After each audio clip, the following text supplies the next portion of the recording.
I have a confession. I spent 2 years defending the Bush administration during the 2003 Iraq War for their use of weapons of mass destruction as an excuse to take down Saddam Hussein. After all, he was a terrible man.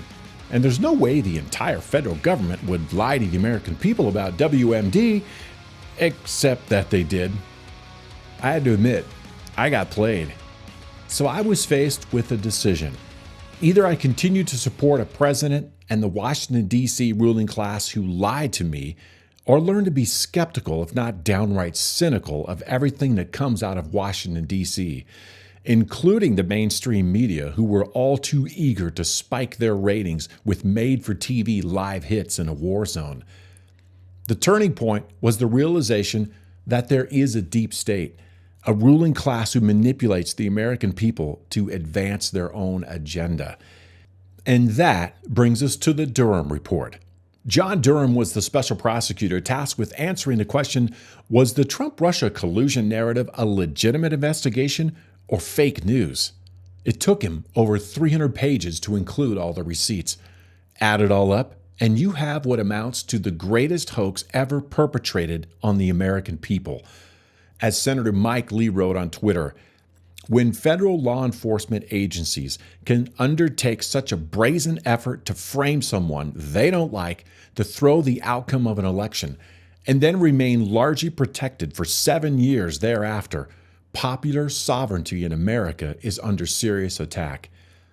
Let's put this in context. Watergate was a bungling cadre of drunk political operatives breaking into the Democratic National Party headquarters to dig up dirt on their opponents to use in the coming election.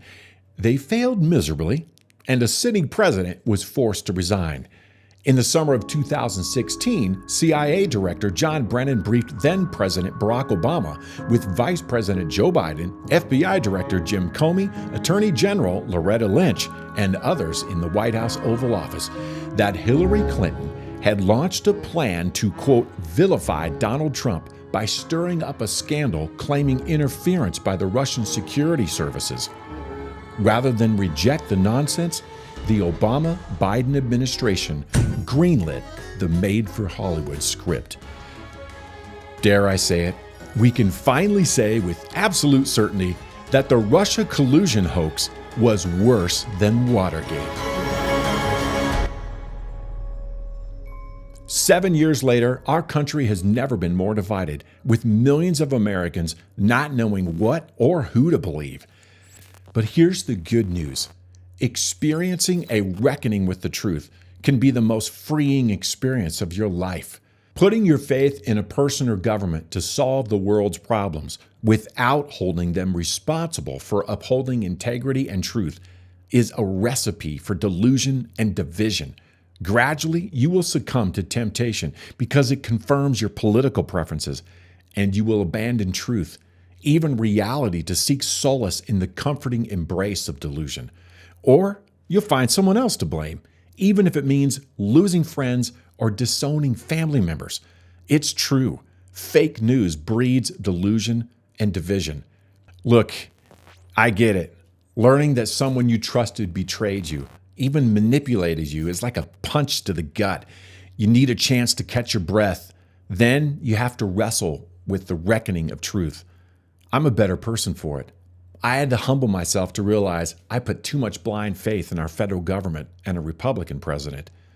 The greatest threat to our democracy is the ruling class, who created one set of rules for them and another set of rules for us. So are you curious about the limited prosecutions conducted by Durham? Consider this. He had to file all the cases in Washington, D.C., where everyone is separated by no more than 1 or 2 degrees of separation, or an extramarital affair.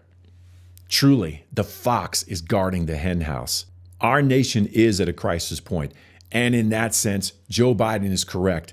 This is a battle for the soul of our nation. So now that we've learned with hard evidence that the D.C. ruling class purposefully weaponized the awesome power of the state to delegitimize a duly elected president, and then interfered in the 2020 election to re-elect a key player in that soft coup, will we reconcile with the truth? Will we rediscover and embrace a nation of we the people? A nation governed by the people and for the people? Or will we surrender our souls to the authority of the ruling class and become, as it were, zombies of the state? That is the lesson of the Durham Report. What's your takeaway? Will you trust the experts on TV who say there's no there there, even though they literally are the same people who concocted the hoax and then gaslit the nation for 7 years? The truth will set you free, but only if you embrace it. That's today's Cosmic Reckoning. I'm Brian Tuttimore, and remember, think right to live free.